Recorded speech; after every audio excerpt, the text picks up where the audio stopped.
यश की सुरसा। जितना आप अपना लोभ बढ़ाओगे उतना लोभ बढ़ता चला जाएगा। अच्छा, क्या कर लेगा पद्मश्री का? एक दिन की खबर है, पद्मश्री मिली, इसके बाद क्या करेगा? रोज त्रिफला रख के शहद रख के चाटेगा, इसमें क्या करेगा? इतनों को नहीं मिली, उसके बाद भी वो बड़ा काम कर गए। साधु संतों को नहीं मिली, इससे क्या फर्क पड़ गया? मैं अक्सर देखता हूं संतत्व में जुड़े हुए लोगों की कामना। दुष्यंत ने प्रवेश किया महर्षि कण्व के आश्रम में कोट द्वार में, तो सबसे पहले अपना मुकुट उतार दिया, अपना धनुष रख दिया, अपना रथ रख दिया, चप्पल उतारी, फिर चढ़ा। उसके दोस्त मांडव्य शर्मा ने पूछा कि राजन ये क्या कर रहे हो? तो दुष्यंत ने कहा ऋषि आश्रम हो, यह ऋषि का आश्रम है, विनीत वेश प्रवेष्टव्य, इसमें विनीत वेश के साथ प्रवेश करो। तो यह जो यश की सुरसा है कि मुझे मिले, हनुमान जी ने इसका इलाज निकाला है। हनुमान जी का इलाज पसंद आ जाए तो जीवन में उतारना, मैंने उतार रखा है। हनुमान जी ने कहा अच्छा तू कद बढ़ा, कितना बढ़ा दिया है? पद्मश्री, पद्म भूषण, पद्म विभूषण, भारत रत्न, बढ़ाता चला। और जैसे ही बड़ी हो गई, हनुमान जी ने खुद को शून्य बना लिया कि मुझे कुछ चाहिए ही नहीं। इसके अंदर गए और बाहर निकल आए। यही हनुमान हो जाना, यही हनुमान हो जाना।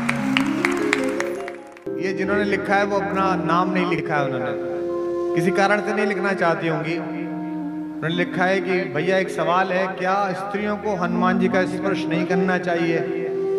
मैंने ये कई लोगों से सुना था, पर मुझे तो ये लॉजिकल नहीं लगा। प्रतिमाओं में पूजा उलझी, विधियों में उलझा भक्ति योग। मैंने कविता लिखी थी कभी। प्रतिमाओं में पूजा उलझी, विधियों में उलझा भक्ति योग, सच्चे मन से षड्यंत्र किए, झूठे मन से सच के प्रयोग। अंग्रेजी का एक कवि है मिल्टन, उसने कविता लिखी ऑन हिज ब्लाइंडनेस। वो अंधा था। उसने लिखा है कि हे ईश्वर, तुम्हारे आदेश पर लाखों लोग इस समुद्र के सीने पर महीनों महीनों चलते हैं। हे ईश्वर, तुम्हारे आदेश पर लोग बाग रेगिस्तान पैदल पार करते हैं। वे सब तुम्हारे आदेश पर काम कर रहे हैं। मिल्टन ने लिखा है, they also serve who only stand and wait. जो खड़े होकर केवल प्रतीक्षा कर रहे हैं कि भगवान आदेश देना, मैं तैयार हूं, वो भी भगवान का काम कर रहे हैं। अगर स्त्री भगवान को नहीं छू सकती तो फिर तो भगवान को कोई नहीं छू सकता। अंजनी के पुत्र से अंजनी नहीं मिल सकती, सीता के पुत्र से सीता नहीं मिल सकती, उर्मिला के प्रिय से उर्मिला नहीं मिल सकती। ये कैसे संभव है? हनुमान से, क्योंकि इस बच्ची ने अपनी आयु भी लिखी है, छोटी सी बच्ची है, 19 वर्ष की बच्ची के मन में यह प्रश्न आपने भर दिया। मैं धर्माचार्यों से अनुरोध करूंगा, कृपा पूर्वक आप सब इस उद्घोषणा में साथ आएं, आप अपना मत दें, आधिकारिकता दें। हम तो सनातन धर्म के लोग हैं, हम निरंतर परिष्कार के लिए ही जाने जाते हैं। हमने अपने धर्म की समकालीन व्याख्याओं के कारण ही धर्म को मजबूत किया है। हमने अपनी नई व्याख्याएं गढ़ी हैं, और ये जो हमारा नवोन्मेष है, यह जो हमारी अपनी स्थापनाओं की पुनर्प्रतिष्ठा है, यही हमारा चिरंजीवी और संजीवनी सत्व है, जिसके कारण हम विश्व में आज तक जीवित हैं। हम किसी पोखर में सड़ने वाला वो जल नहीं है जिसमें नए ताजा कमल गंदगी के कारण कुम्हला जाएं। हम गंगोत्री से निकलने वाला वो पवित्र जल है जिसकी धारा में चिंतना लगातार बहती है, हजारों वर्षों से बहती है।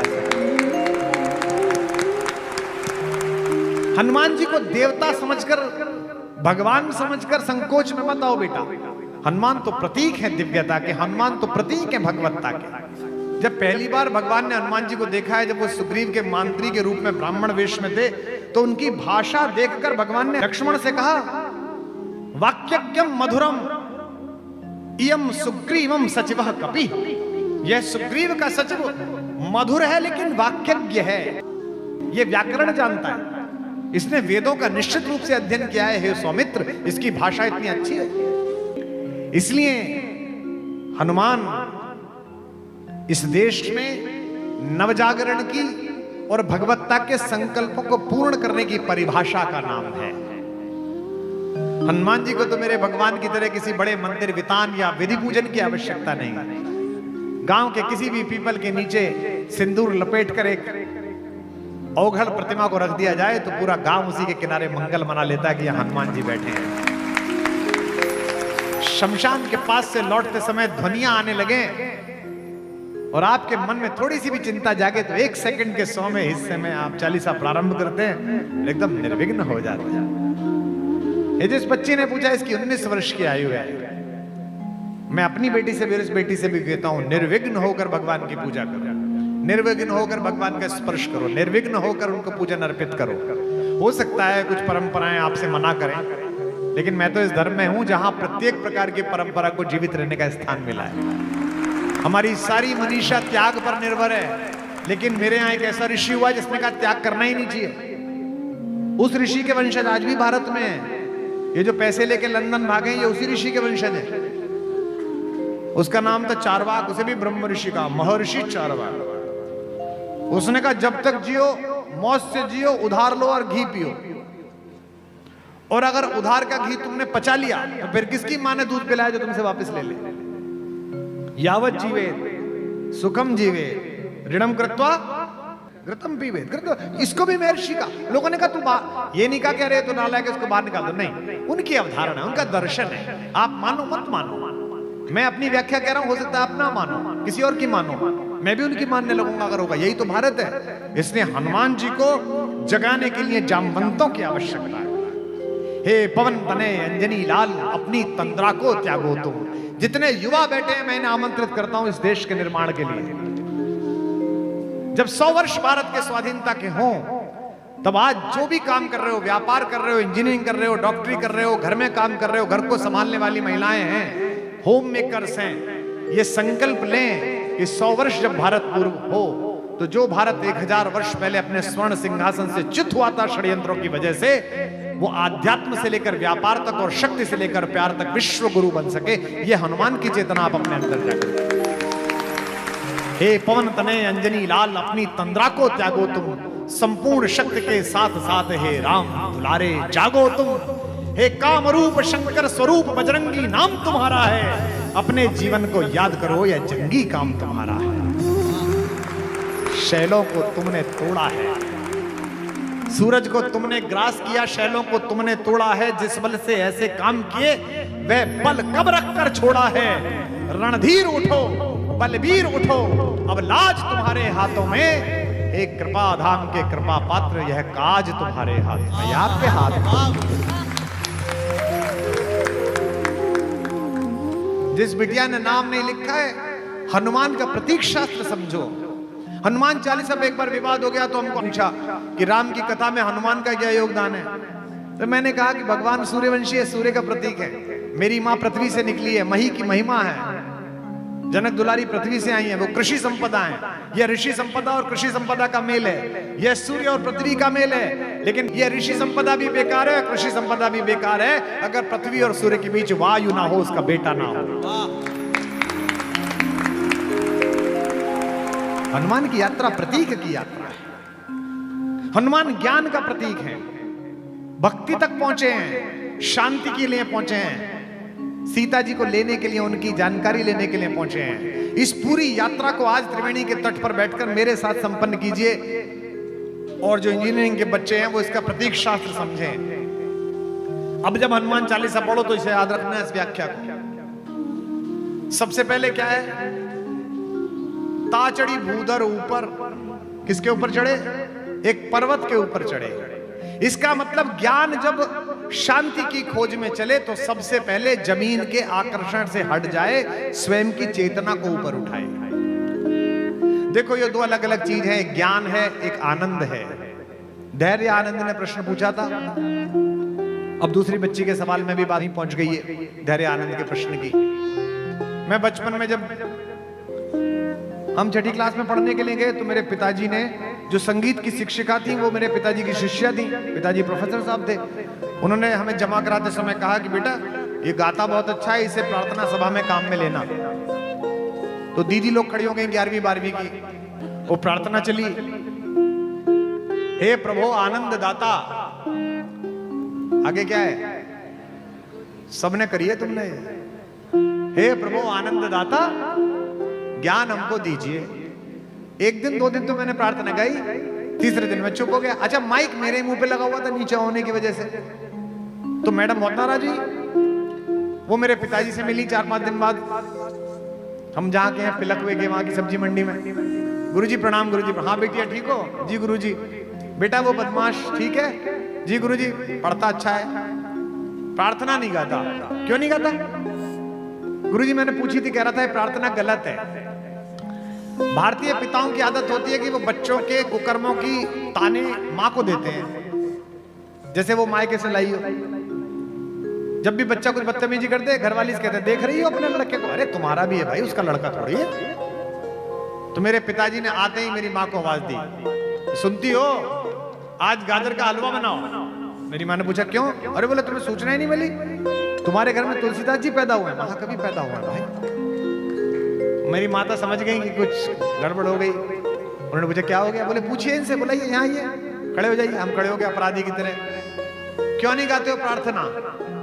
मैंने कहा जी वो प्रार्थना गलत है। हमारे पिताजी हिंदी के प्रोफेसर बोले देखो ये आए, पूरी दुनिया गा रही है इस प्रार्थना को, देखो ये 10,000 लोग भी गा रहे हैं और ये बता रहे प्रार्थना गलत है। तो मेरी मम्मी ने धीमे से पूछी भैया क्या होगा, लल्लू का आवाज है गई, काय गलत है गई, हमारी माँ ब्रज के क्षेत्र की है। तो मैंने कहा अम्मा प्रार्थना गलत है। बोले क्यों? मैंने कहा वो प्रार्थना में शुरू में ही कह रहे हैं भगवान जी कि मैं आनंद देने वाला हूं और अपन ज्ञान मांग रहे हैं उनसे। अब त्रिवेणी घाट पर बैठे हुए लोगों, हीरे की दुकान पे हींग खरीदने कौन जाता है? हीरे की दुकान पर अगर आप हींग मांगो तो वो आपको मूर्ख समझेगा, और परचून की दुकान पर हीरा पूछो तो वो मूर्ख समझेगा। जीवन में अगर आनंद आ जाए तो ज्ञान की क्या आवश्यकता है? उसी की तो खोज है सारी, आनंद की खोज है।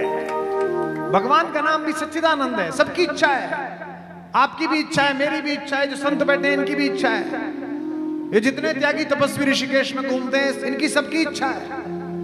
पर इनकी और जगत की इच्छा में अंतर है। जगत अपने कल्याण की इच्छा करता है, ये जगत के कल्याण की इच्छा करते हैं, ये मोक्ष की इच्छा करते हैं। सांसों की सीमा निश्चित है, इच्छाओं का अंत नहीं है। जिसकी कोई इच्छा ना हो ऐसा कोई संत नहीं, सब संतों की इच्छा है। हनुमान चले शांति की खोज में, ज्ञान चला है शांति की खोज में, तो पृथ्वी के आकर्षण से ऊपर उठकर अज्ञात में छलांग लगा रहा है। अब यात्रा आगे बढ़ाइए धीमे धीमे मेरे साथ। आगे क्या आया? मैनाक पर्वत। मैनाक पे क्या है? सोना है, चांदी है, संसाधन है।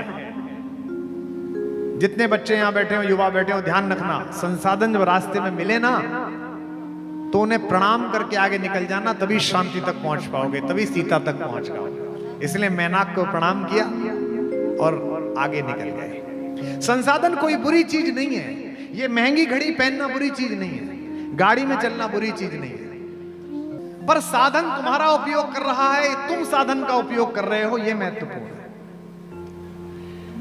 इसलिए अगली चीज मिली सुरसा। सुरसा क्या है? सुरसा है यश की सुरसा। सुरसा की क्वालिटी क्या है? जितना आप बढ़ो उतनी ज्यादा बढ़ जाती है। यश की सुरसा बड़ी खराब है। मंत्री जी चले गए, मैं कहता ये बाकी विधायक लोग बैठे, बड़े बड़े विद्वानों को, बड़े बड़े साहित्यकारों को, बड़े बड़े ज्ञानियों को मैंने जेब में अपना बायोडाटा लेके इनके दरवाजे पर चक्कर लगाते हुए देखा है। इतने बड़े ज्ञानी हैं, पद्मश्री दिला दो, पद्म भूषण दिला दो, वाइस चांसलर बनवा दो। अरे हद होगी भाई। यश की सुरसा, जितना आप अपना लोभ बढ़ाओगे उतना लोभ बढ़ता चला जाएगा। अच्छा क्या कर लेगा पद्मश्री का? एक दिन की खबर है, पद्मश्री मिली, इसके बाद क्या करेगा? रोज तिरफला रख के, शहद रख के चाटेगा, इस पे क्या करेगा? इतनों को नहीं मिली, उसके बाद भी वो बड़ा काम कर गए। साधु संतों को नहीं मिली, इससे क्या फर्क पड़ गया? मैं अक्सर देखता हूं संतत्व में जुड़े हुए लोगों की कामना। दुष्यंत ने प्रवेश किया महर्षि कण्व के आश्रम में कोट द्वार में, तो सबसे पहले अपना मुकुट उतार दिया, अपना धनुष रख दिया, अपना रथ रख दिया, चप्पल उतारी, फिर चढ़ा। उसके दोस्त मांडव्य शर्मा ने पूछा कि राजन ये क्या कर रहे हो? तो दुष्यंत ने कहा ऋषि आश्रम हो, यह ऋषि का आश्रम है, विनीत वेश प्रवेष्टव्य, इसमें विनीत वेश के साथ प्रवेश करो। तो यह जो यश की सुरसा है कि मुझे मिले, हनुमान जी ने इसका इलाज निकाला है। हनुमान जी का इलाज पसंद आ जाए तो जीवन में उतारना, मैंने उतार रखा है। हनुमान जी ने कहा अच्छा तू कद बढ़ा, कितना बढ़ा दिया है? पद्म श्री, पद्म भूषण, पद्म विभूषण, भारत रत्न, बढ़ाता चला। और जैसे ही बड़ी हो गई, हनुमान जी ने खुद को शून्य बना लिया कि मुझे कुछ चाहिए ही नहीं। इसके अंदर गए और बाहर निकल आए। यही हनुमान हो जाना, यही हनुमान हो जाना। ये पूरी वैज्ञानिक यात्रा है। लंका सोई हुई है। क्यों लंका क्यों सोई हुई है? जो भी सोने के चक्कर में पड़ा वो सो जाता है। लंका में एक ही व्यक्ति जगा हुआ है, तेई अवसर, वही जागा है विभीषण। क्यों? क्योंकि इसके हृदय में भगवान है। इसलिए संसाधनों में भी जिसके मन में ईश्वर है वो जागा रह जाएगा। और वो पूछता है हनुमान से कि मुझे मिलेंगे कि भगवान या नहीं मिलेंगे, मैं तो राक्षस कुल में पैदा हुआ। हनुमान कहते हैं हम तो वानर हैं, विशेष नर हैं, प्रात ले जो नाम हमारा, तेई दिन ताही न मिले आहारा, हमसे मिल लिए। इसलिए जीवन में बनना है तो हनुमान बनो। जिस बच्ची ने पूछा है, हनुमान बड़ा प्रतीक है। राज्याभिषेक हो गया, सब मेहमान चले गए, सब चले गए, सुग्रीव चले गए, अंगद चले गए, जामवंत चले गए, विभीषण चले गए, निषाद राज चले गए। 2-3 महीने एक ही आदमी रह गए अयोध्या में, वहां से आए हुए हनुमान जी। अब वो जाए नहीं। 6-7-8 महीने हुए, अयोध्या में कानाफूसी शुरू हुई कि भाई सब चले गए, ये नहीं गए, इनको कुछ मिला नहीं क्या? पोर्टफोलियो जब बढ़ता है ना, कई लोग घर पे बंद गले का कोट्स प्रेस करवा लेते हैं, क्या पता कॉल आ जाए। गर्मी में भी बाद में टांगते हैं कि नहीं आई कॉल, कोई बात नहीं। तो लोगों ने कहा यार हनुमान जी कुछ मिला ही नहीं, और हनुमान जी जान ही रहे, राम जी किससे कहते?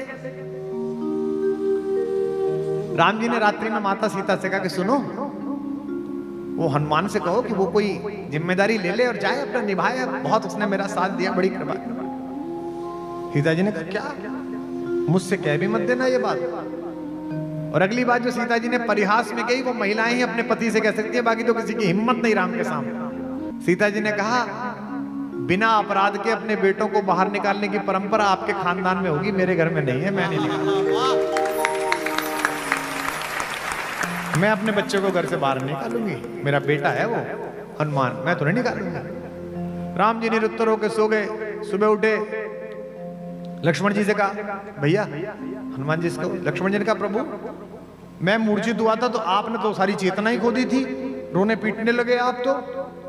विपत्ति विदारण बंधु बाहुबिन करत भरोसो काको, मेरो सब पुरुषार्थ था को, आपने तो पुरुषार्थ ही छोड़ दिया। आपने कहा नहीं, मैं तो खुद ही आत्मदाह कर लूंगा, और ये मर गया तो क्या होगा।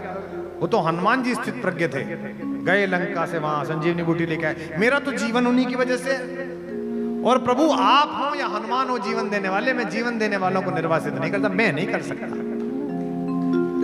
भरत से कहा बेटा तू कह दे। भरत ने कहा आपके वियोग में मैंने तो चिता सजा ली थी। उसी समय हनुमान जी आगे, ताई समय आए हनुमान जो करुणा में वीर रस, मैं तो उनकी वजह से बचाऊं बेटा। आखिर में शत्रुघ्न जी से भगवान ने कहा कि शत्रुघ्न ऐसा करो, तुम बोलो हनुमान से।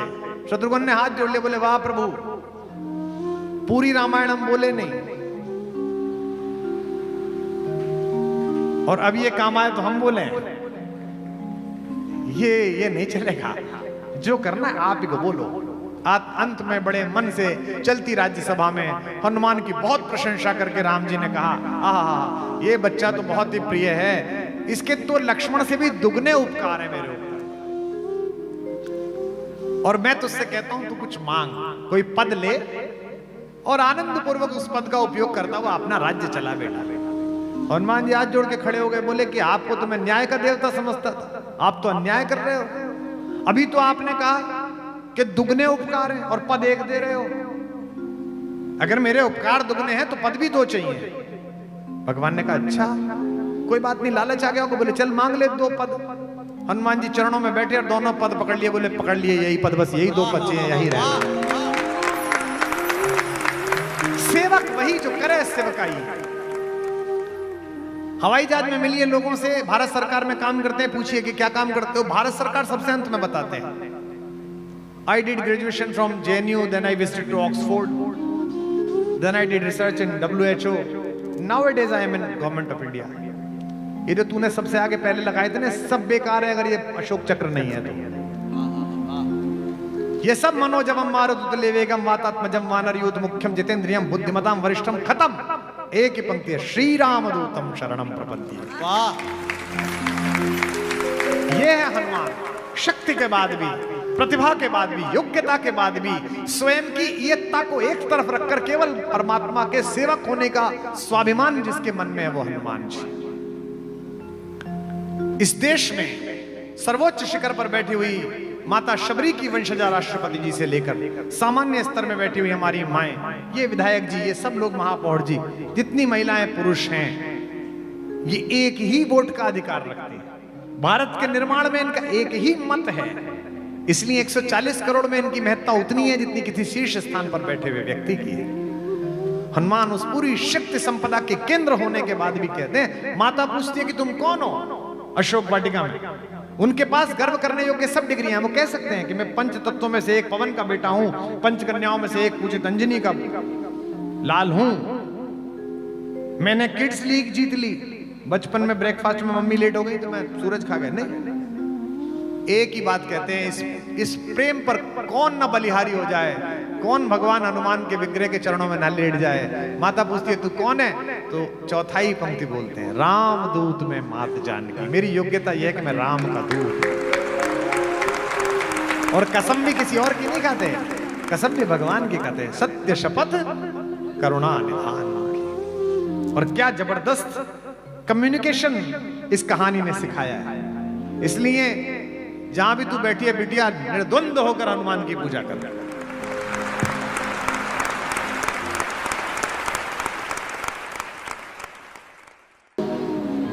मनुष्य की आदत है कि मेरे पास जो है वो जिसकी कृपा से मिला है मैं उसे भूल जाता हूं, और जो मुझे अपेक्षित है, जो वांछित है, उसके लिए मैं प्रतिपल परेशान रहता हूं। आज के बाद अपने घर जाकर 3 दिन तक इस बात पर विचार करना कि इस देश में कितने सनातनी हैं जिन्होंने मंदिर जाते समय, तीर्थों में जाते समय, कभी मानस पढ़ते समय, कभी गंगा स्तुति पढ़ते समय, कभी दुर्गा सप्तशती का पाठ करते समय, विष्णु सहस्त्रनाम का पाठ करते समय, एक क्षण के लिए, सेकंड के 100वें हिस्से के लिए भी कभी उस महापुरुष का, उस भगवान का, उस दिव्यात्मा का स्मरण किया, जिसके कारण, जिनके शास्त्रार्थ कला के कारण, जिनके मत प्रतिपादन के कारण सनातन धर्म जीवित रहा। मैं 3 दिन के इस प्रस्ताव को, 3 दिन के इस संवाद के प्रारंभ में सबसे पहले दक्षिण से चले हुए उस ऋषि की प्रार्थना को प्रणाम करता हूं, जिसे मैं और आप आद्य शंकराचार्य के नाम से जानते हैं। इतनी बड़ी विभूति